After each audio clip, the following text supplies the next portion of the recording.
শ্রী পরমাত্মনে নমঃ। যথার্থ গীতা, শ্রীমদ্ ভগবদ গীতা, অথ চতুর্দশ অধ্যায়। পূর্বের কয়েকটি অধ্যায়ে যোগেশ্বর শ্রীকৃষ্ণ জ্ঞানের স্বরূপ স্পষ্ট করেছেন। চতুর্থ অধ্যায়ের 19 সংখ্যক শ্লোকে তিনি বলেছিলেন, যে পুরুষ নিয়ত কর্মের আচরণ আরম্ভ করেছেন এবং সেই আচরণ ক্রমশ উত্থান হতে হতে এত সূক্ষ্ম হয়ে গেছে যে কামনা ও সংকল্প সম্পূর্ণরূপে শান্ত হয়ে গেছে, সেই সময় তিনি যা জানতে চাইবেন তার প্রত্যক্ষ অনুভূতি হয়ে যাবে। সেই অনুভূতিকেই জ্ঞান বলে। ত্রয়োদশ অধ্যায়ে জ্ঞানকে পরিভাষিত করলেন। অধ্যাত্ম জ্ঞান নিত্যত্বং তত্ত্ব জ্ঞানার্থ দর্শনম। আত্মজ্ঞানে একরস স্থিতি এবং তত্ত্বের অর্থস্বরূপ পরমাত্মার প্রত্যক্ষ দর্শনকে জ্ঞান বলে। ক্ষেত্র ক্ষেত্রজ্ঞের বিভেদ বিদিত হবার পরেই উদয় হয় সেই জ্ঞান। জ্ঞানের তাৎপর্য শাস্ত্রার্থ নয়, সকল শাস্ত্র মুখস্থ করাই জ্ঞান নয়। অভ্যাসের সেই অবস্থাকে জ্ঞান বলে যেখানে সেই তত্ত্বকে জানা সম্ভব হয়। পরমাত্মার সাক্ষাৎকারের সঙ্গে যে অনুভূতি হয় তাকে জ্ঞান বলা হয়। এর বিপরীত সবই অজ্ঞান। এইরূপ সবকিছু বলার পরেও বর্তমান অধ্যায়ে যোগেশ্বর শ্রীকৃষ্ণ বলছেন, অর্জুন, সেই জ্ঞানের মধ্যেও যে জ্ঞান শ্রেষ্ঠ তা আমি পুনরায় তোমাকে বলবো। যোগেশ্বর তারই পুনরাবৃত্তি করবেন, কারণ শাস্ত্র সুচিন্তিত পুনি পুনি দেখিয়া, যে শাস্ত্র সম্বন্ধে উত্তম রূপে চিন্তা করা হয়েছে সেই শাস্ত্রও বারবার দেখা উচিত। শুধু তাই নয়, যেমন যেমন আপনি সাধন পথে এগিয়ে যাবেন, ইষ্টের যত কাছে যাবেন, তেমন তেমন ব্রহ্মের কাছ থেকে নতুন নতুন অনুভূতি পাবেন। এই সকল অনুভব সদ্গুরু মহাপুরুষই প্রদান করেন। সেই জন্য শ্রীকৃষ্ণ বলছেন, আমি পুনরায় বলবো। স্মৃতিপট এমন হয় যার উপর সংস্কারের অঙ্কন সর্বদা হতে থাকে। যদি পথিকের ইষ্টকে জানার জ্ঞান অস্পষ্ট রয়ে যায়, তাহলে সেই স্মৃতিপটের ওপর প্রকৃতি অঙ্কিত হতে থাকে, যা বিনাশের কারণ হয়। সেই জন্য সাধনা সম্পূর্ণ হওয়া পর্যন্ত সাধককে ইষ্ট সম্বন্ধিত জ্ঞান আবৃত্তি করা উচিত। আজ স্মৃতি স্পষ্ট হলেও যখন পরের অবস্থাগুলিতে সাধক পৌঁছবেন, তখন এই অবস্থার পরিবর্তন হবে।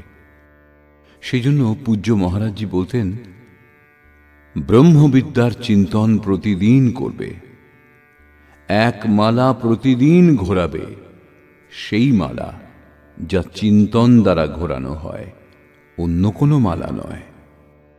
এই নিয়ম সাধকের জন্য।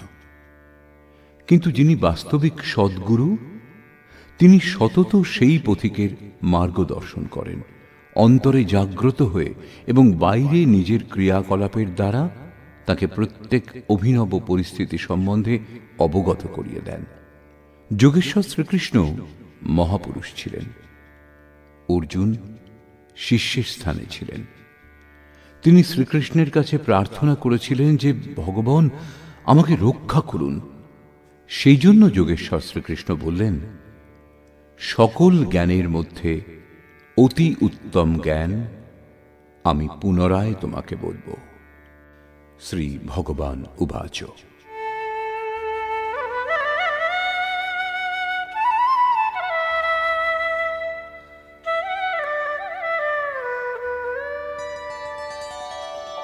परं भूयः प्रवक्ष्यामि ज्ञानानां ज्ञानमुत्तमम् यज्ञात्वा मुनयः सर्वे परां सिद्धिमितो गताः।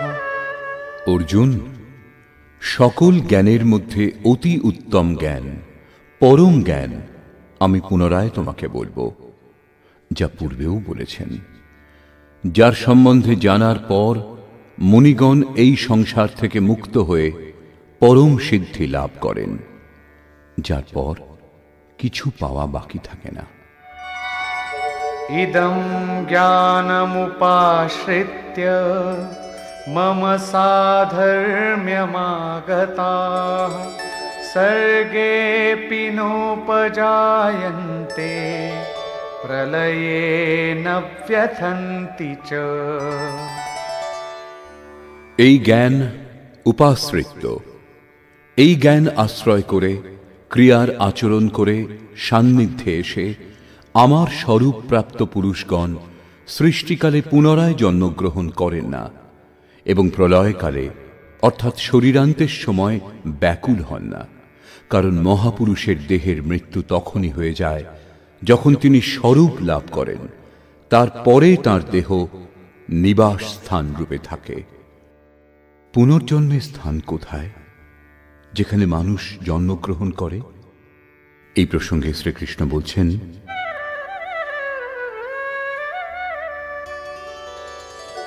মম যোনির্মহদ্ব্রহ্ম তস্মিন গর্ভং দধাম্যহম সম্ভবঃ সর্বভূতানাং ততো ভবতি ভারত। হে অর্জুন, আমার মহৎ ব্রহ্ম অর্থাৎ অষ্টধামূল প্রকৃতি সর্বভূতের উৎপত্তির কারণ রূপ যোনি এবং তাতে আমি চেতন রূপ বীজ স্থাপন করি। সেই জড় চেতনের সংযোগে সর্বভূতের সৃষ্টি হয়।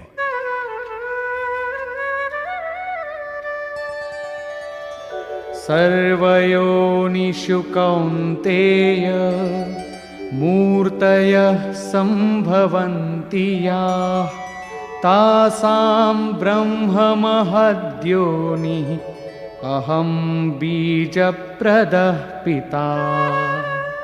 কৌন্তেয়, সমস্ত যোনিতে যে সকল দেহ উৎপন্ন তাদের সকলের যোনি গর্ভধারিণী মাতা, অষ্টধামূল প্রকৃতি এবং আমি বীজ স্থাপন কর্তা পিতা। অন্য কেউ মাতাও নয়, পিতাও নয়।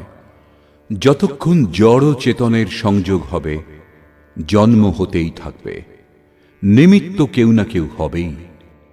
চেতন আত্মা জড় প্রকৃতিতে কেন আবদ্ধ হয়? এই প্রসঙ্গে বলছেন,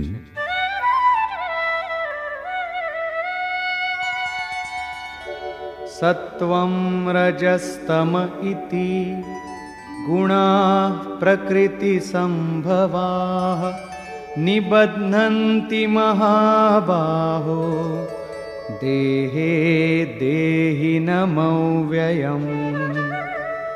মহাবাহু অর্জুন, প্রকৃতিজাত সত্ত্ব, রজ ও তম এই গুণত্রয় অবিনাশী জীবাত্মাকে শরীরে আবদ্ধ করে। কি রূপে?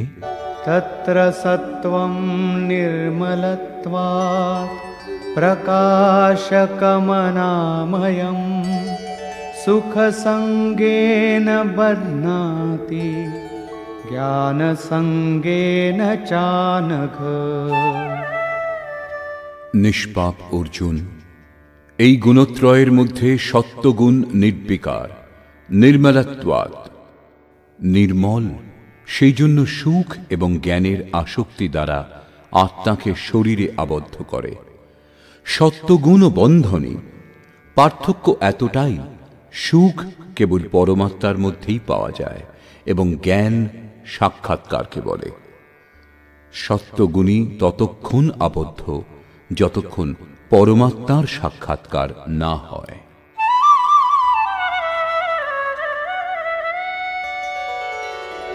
রজো রাগাত্মকং বিদ্ধি তৃষ্ণাসঙ্গসমুদ্ভবম তন্নিবধ্নাতি কৌন্তেয় কর্মসঙ্গেন দেহিনম।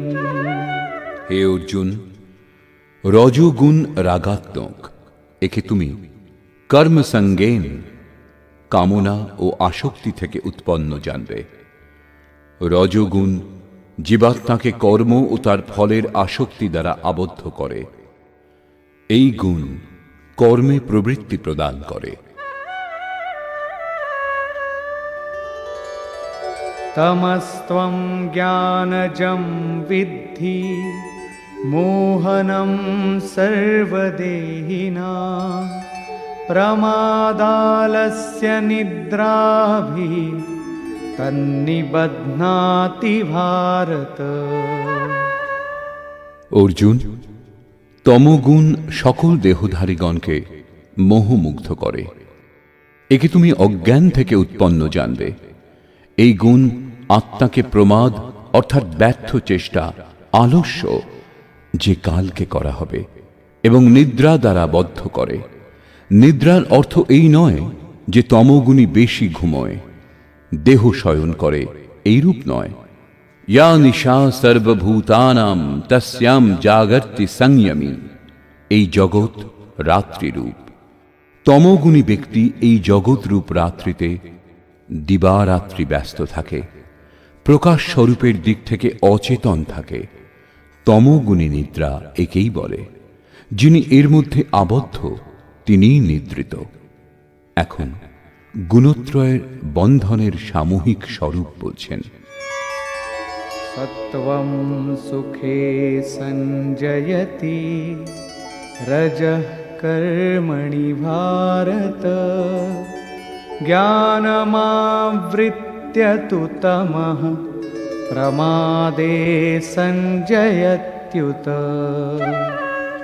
অর্জুন, সত্ত্বগুণ সুখে, শাশ্বত পরম সুখের ধারাতে প্রবৃত্ত করে, রজগুণ কর্মে প্রবৃত্ত করে এবং তমগুণ জ্ঞানকে আবৃত করে প্রমাদে অর্থাৎ অন্তঃকরণের ব্যর্থ চেষ্টাতে প্রবৃত্ত করে। গুণ যখন এক স্থানে একটা হৃদয়েই থাকে তখন কিরূপে পৃথক পৃথক বিভক্ত হয়? এই প্রসঙ্গে যোগেশ্বর শ্রীকৃষ্ণ বলছেন,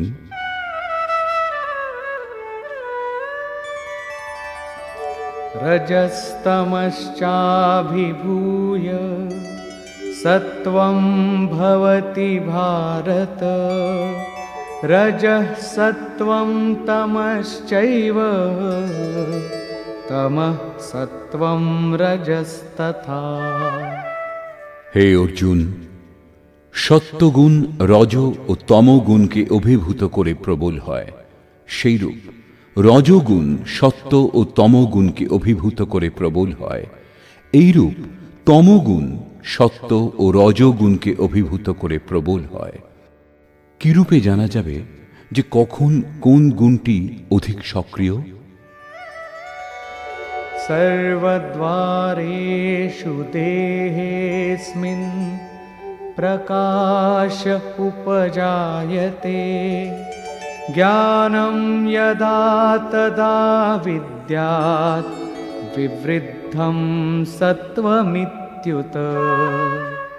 যে কালে এই দেহে, অন্তঃকরণে এবং সকল ইন্দ্রিয়ে ঈশ্বরীয় প্রকাশ এবং বোধ শক্তি উৎপন্ন হয়, সেই সময় এইরূপ জানতে হবে যে সত্ত্বগুণ বর্ধিত হয়েছে এবং লোভ প্রবৃত্তিরারম্ভঃ কর্মণাম শমঃ স্পৃহা রজস্যেতানি জায়ন্তে বিবৃদ্ধে ভরতর্ষভ। হে অর্জুন, রজগুণ বর্ধিত হলে লোভ, কর্মে প্রবৃত্ত হবার প্রচেষ্টা, কর্ম আরম্ভ, অশান্তি অর্থাৎ মনের চঞ্চলতা, বিষয় ভোগের স্পৃহা এই সকল উৎপন্ন হয়। তমগুণের বৃদ্ধিতে কি হয়? অপ্রকাশো প্রবৃত্তিশ্চ প্রমাদো মোহ এব চ তমস্যেতানি জায়ন্তে বিবৃদ্ধে কুরু নন্দন।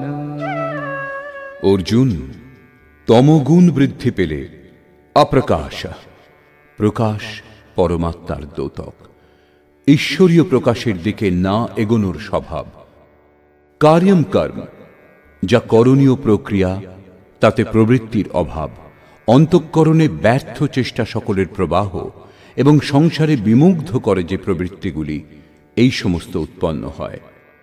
এই সমস্ত গুণের সম্বন্ধে জানা থাকলে কি লাভ? यदा सत्त्वे प्रवृद्धे तु प्रलयं याति देहभृत् तदोत्तमविदां लोकान् अमलान् प्रतिपद्यते। সত্যগুণের বৃদ্ধিকালে এই জীবাত্মা দেহত্যাগ করলে উত্তম কর্মকারীদের পাপ মুক্ত দিব্য লোকাদিকে লাভ করে এবং रजसि प्रलयं गत्वा कर्मसङ्गिषु जायते तथा प्रलीनस्तमसि मूढयोनिषु जायते। রজগুণের বৃদ্ধিকালে যার মৃত্যু হয়, তার কর্মে আসক্ত মনুষ্য লোকে জন্ম হয়, এবং তমগুণের বৃদ্ধিকালে মৃত্যু হলে মূঢ় যোনিতে জন্ম হয়, যার মধ্যে কীট পতঙ্গাদি পর্যন্ত যোনির বিস্তার আছে। অতএব গুণত্রয়ের মধ্যে মানুষের উচিত সাত্ত্বিক গুণধর্মে যুক্ত হওয়া। প্রকৃতির এই সঞ্চয় ভাণ্ডার আপনার দ্বারা অর্জিত গুণ সকলকে মৃত্যুর পরে আপনাকে সুরক্ষিত ফিরিয়ে দেয়। এর পরিণাম कर्मणः सुकृतस्याहुः सात्विकं निर्मलं फलं रजसस्तु फलं दुःखम् अज्ञानं तमसः फलम्। সাত্ত্বিক কর্মের ফল সাত্ত্বিক, নির্মল সুখ, জ্ঞান এবং বৈরাগ্য আদি বলা হয়েছে। রাজসিক কর্মের ফল দুঃখ এবং তামসিক কর্মের ফল অজ্ঞান। এবং सत्त्वात् संजायते ज्ञानं रजसो लोभ एव च प्रमादमोहौ तमसो भवतो ज्ञानमेव च। সত্যগুণ থেকে জ্ঞান জন্মে। ঈশ্বরীয় অনুভূতিকে জ্ঞান বলা হয়। ঈশ্বরীয় অনুভূতির সঞ্চার হয়। রজগুণ থেকে নিঃসন্দেহে লোভ উৎপন্ন হয় এবং তমগুণ থেকে প্রমাদ, মোহ, আলস্য, অজ্ঞান উৎপন্ন হয়। এই সকল উৎপন্ন হয়ে কোন গতি প্রদান করে?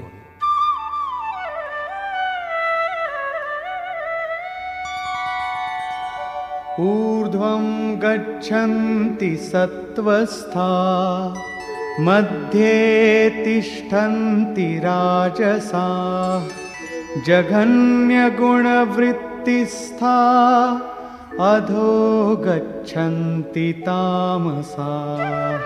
সত্যগুণে স্থিত পুরুষগণ ঊর্ধ্বমূলম, সেই মূল পরমাত্মার দিকে এগিয়ে যান, নির্মল লোকাতীতে গমন করেন।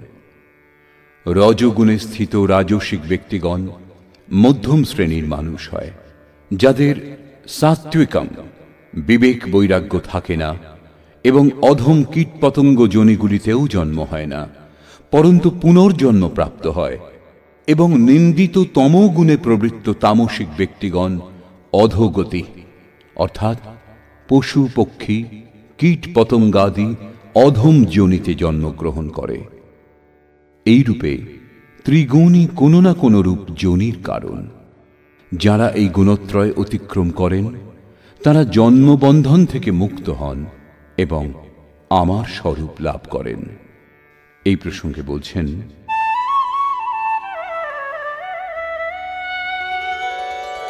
नान्यं गुणेभ्यः कर्तारं यदा द्रष्टानुपश्यति गुणेभ्यश्च परं वेत्ति मद्भावं सोऽधिगच्छति। যে কালে দ্রষ্টা আত্মা ত্রিগুণ ব্যতীত অন্য কাউকে কর্তা বলে দেখেন না এবং ত্রিগুণের অতীত পরম তত্ত্ব ব্যক্তি বিদিত হন, সেই সময় সেই পুরুষ আমার স্বরূপ লাভ করেন। এটা বৌদ্ধিক মান্যতা নয় যে গুণ গুণেতেই আবর্তিত হয়। সাধনা করতে করতে সাধক এমন এক অবস্থায় এসে পৌঁছন যখন সেই পরমের অনুভূতি লাভ হয়, তখন ত্রিগুণ ব্যতীত অন্য কাউকে কর্তা বলে দেখতে পান না। সেই সময় পুরুষ ত্রিগুণাতীত হন। এটা কল্পিত মান্যতা নয়। এবং এই প্রসঙ্গেই আরো বলছেন, গুণানেতানতীত্যত্রীন দেহি দেহ সমুদ্ভবান জন্ম মৃত্যু জরা দুঃখৈর বিমুক্তো মৃতমশ্নুতে। পুরুষ স্থূল দেহোৎপত্তির কারণ রূপ এই গুণত্রয় অতিক্রম করে জন্ম, মৃত্যু, বৃদ্ধাবস্থা এবং সকল প্রকার দুঃখ থেকে মুক্ত হয়ে অমৃত তত্ত্ব লাভ করেন। এই প্রসঙ্গে অর্জুন জিজ্ঞাসা করলেন, অর্জুন উবাচ,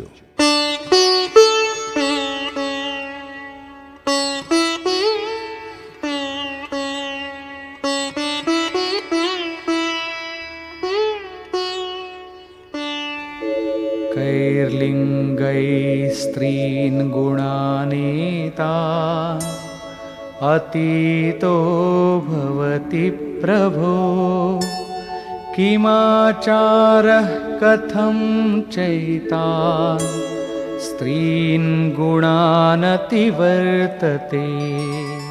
প্রভু, এই ত্রিগুণকে যিনি অতিক্রম করেন তার লক্ষণ কি, তার আচরণ কিরূপ এবং কি উপায়ে পুরুষ গুণাতীত হন? শ্রী ভগবান উবাচ,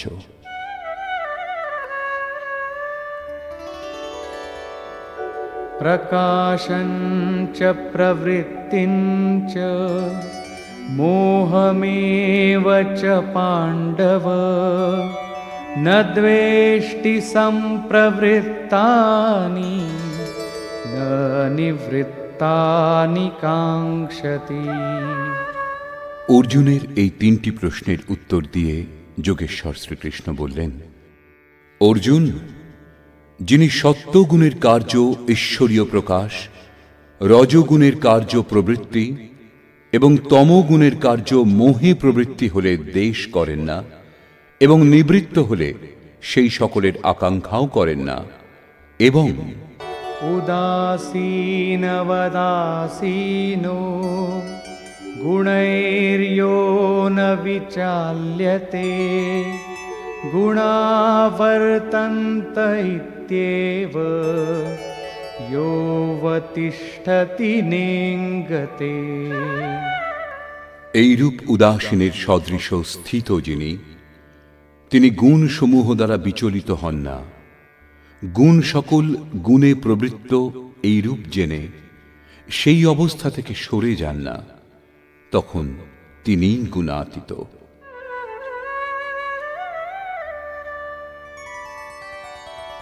সমদুঃখ সুখ স্वस्थः সমলোষ্টাশ্মকাঞ্চনः তুল্যপ্রিয়া প্রিয়ো ধীরস তুল্য নিন্দাত্মসংস্তুতিঃ। যিনি নিরন্তর স্বয়ংয়ে অর্থাৎ আত্মভাবে স্থিত, সুখ ও দুঃখে সম, মৃৎপিণ্ড, প্রস্তর ও সুবর্ণে যার সমভাব, ধৈর্যবান, যিনি প্রিয় ও অপ্রিয়ে তুল্য জ্ঞান, নিন্দা ও প্রশংসায় যার সমবুদ্ধি, এবং মানাপমানয়োস্তুল্যস তুল্যো মিত্রারিপক্ষয়োঃ সর্বারম্ভ পরিত্যাগী গুণাতীতঃ স উচ্যতে। যিনি মান ও অপমানে সম, মিত্র ও শত্রুপক্ষেও সম, যিনি সকল আরম্ভের ত্যাগ করেছেন, সেই পুরুষকে গুণাতীত বলা হয়। শ্লোক সংখ্যা 22 থেকে 25 পর্যন্ত গুণাতীত পুরুষের লক্ষণ ও আচরণ সম্বন্ধে বলা হয়েছে যে তিনি বিচলিত হন না, গুণসমূহ বিচলিত করতে পারে না, স্থিরভাবে অবস্থান করেন। এখন প্রস্তুত গুণাতীত হবার বিধি।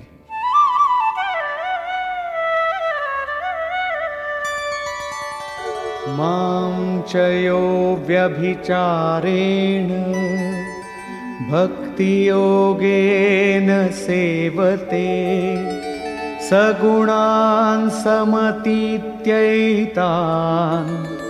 ब्रह्मभूयाय कल्पते। যে পুরুষ অব্যভিচারিণী ভক্তি দ্বারা অর্থাৎ ইষ্টের অতিরিক্ত অন্য সাংসারিক স্মরণগুলি থেকে সম্পূর্ণ মুক্ত হয়ে যোগ দ্বারা অর্থাৎ সেই নির্ধারিত কর্ম দ্বারা নিরন্তর আমার ভজনা করেন, তিনি উত্তম রূপে ত্রিগুণকে অতিক্রম করে পরব্রহ্মের সঙ্গে একীভূত হবার যোগ্য হন, যাকে কল্প বলা হয়। ব্রহ্মের সঙ্গে একীভূত হওয়াই বাস্তবিক কল্প। অনন্যভাবে নিয়ত কর্মের আচরণ না করে কেউ গুণাতীত হয় না। অবশেষে যোগেশ্বর নির্ণয় করলেন,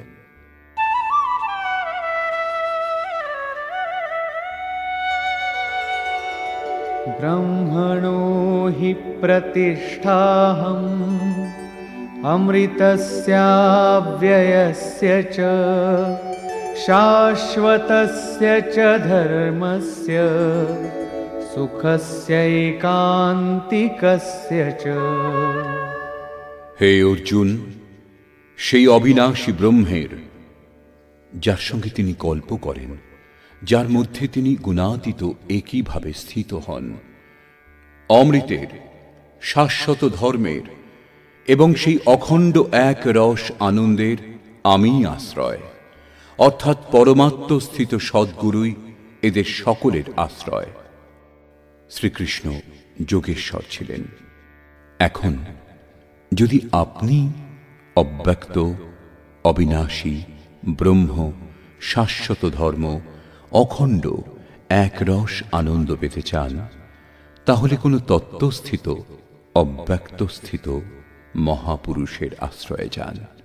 তার দ্বারাই উপরোক্ত স্থিতি লাভ করা সম্ভব। নিষ্কর্ষ। বর্তমান অধ্যায়ের আরম্ভে যোগেশ্বর শ্রীকৃষ্ণ বলেছিলেন, অর্জুন, জ্ঞানসমূহের মধ্যে অতি উত্তম পরম জ্ঞান সম্বন্ধে আমি পুনরায় তোমাকে বলবো, যা জেনে মুনিগণ উপাসনার দ্বারা আমার স্বরূপ লাভ করেন। তারপর সৃষ্টির আদিতে তারা পুনরায় জন্মগ্রহণ করেন না, কিন্তু দেহত্যাগ নিশ্চয়ই হয়। কিন্তু সেই সময় তারা ব্যথিত হন না। তারা সেই দিনই দেহত্যাগ করেন যেদিন স্বরূপ লাভ করেন।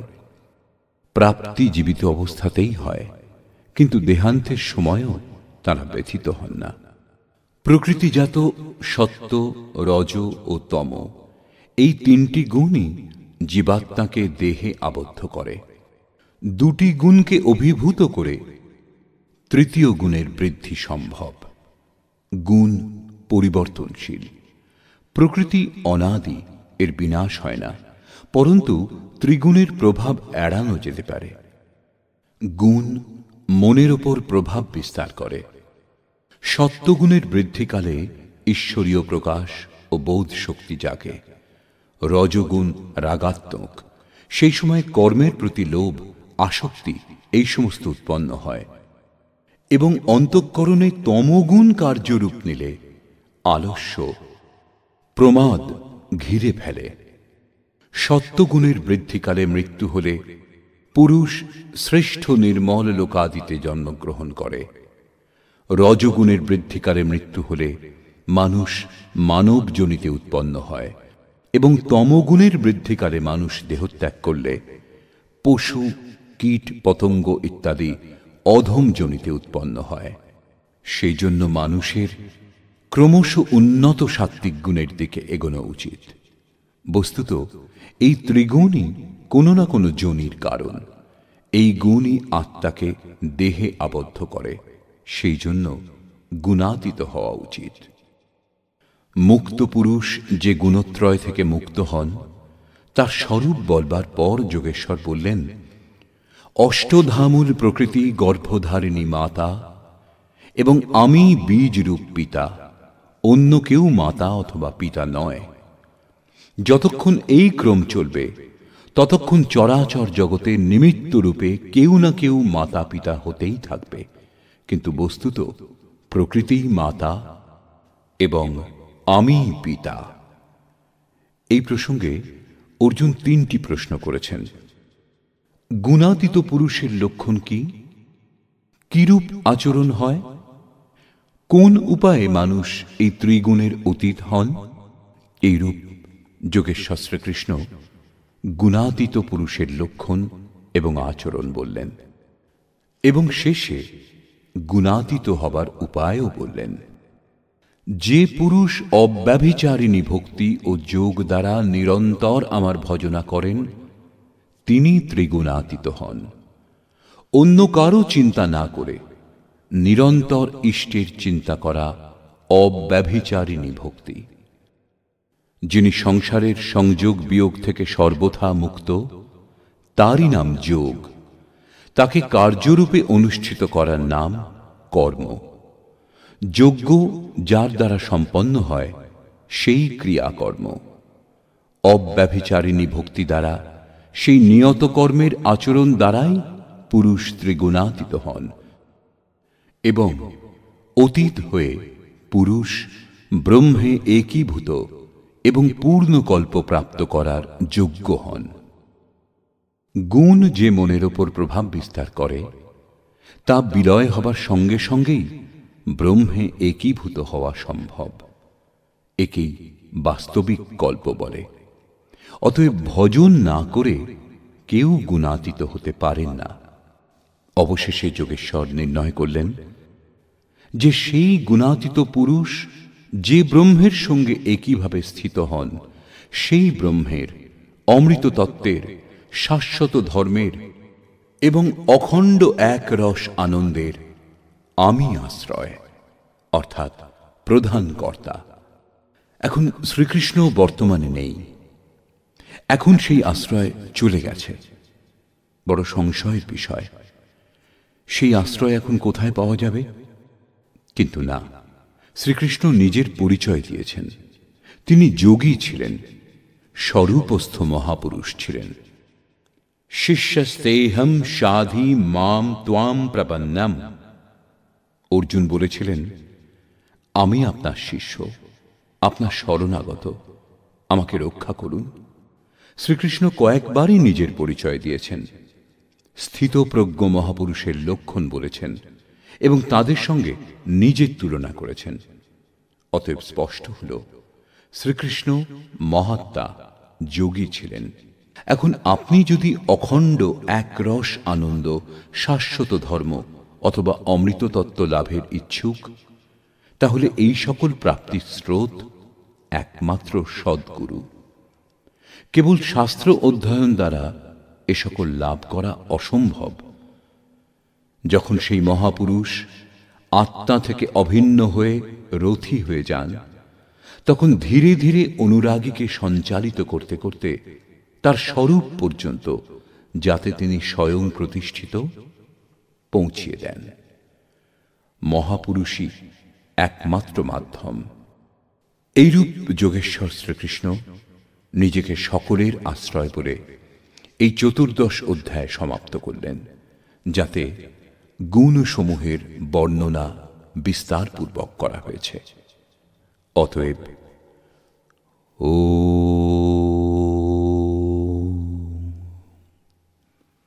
এই প্রকার শ্রীমদ্ ভগবদ্ গীতারূপী উপনিষদ এবং ব্রহ্মবিদ্যা তথা যোগশাস্ত্র বিষয়ক শ্রীকৃষ্ণ ও অর্জুনের সংবাদে গুণত্রয় বিভাগ যোগ নামক 14 অধ্যায় পূর্ণ হল। এই প্রকার শ্রীমৎ পরমহংস পরমানন্দজির শিষ্য স্বামী অর্গড়ানন্দকৃত শ্রীমদ্ ভগবদ্ গীতার ভাষ্য যথার্থ গীতাতে গুণত্রয় বিভাগ যোগ নামক 14 অধ্যায় সমাপ্ত হল। হরি ওম তৎসৎ।